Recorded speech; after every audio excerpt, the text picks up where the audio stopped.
So how are you considering them, Vice? Allergic ako sa mga politiko ngayon. Consider lang nila ako. So mga ilan sila VP na lumaki, including Attorney Ganzo. Apat na. VP, sabi ni saya pa ba? Manimaan ka kinsa tong mga ni Traidor sa inyo.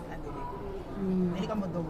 Sa dili, I don't take it personally. Kasi, para sa akin ba, yung ginawa nila sa akin, personal yun sa akin.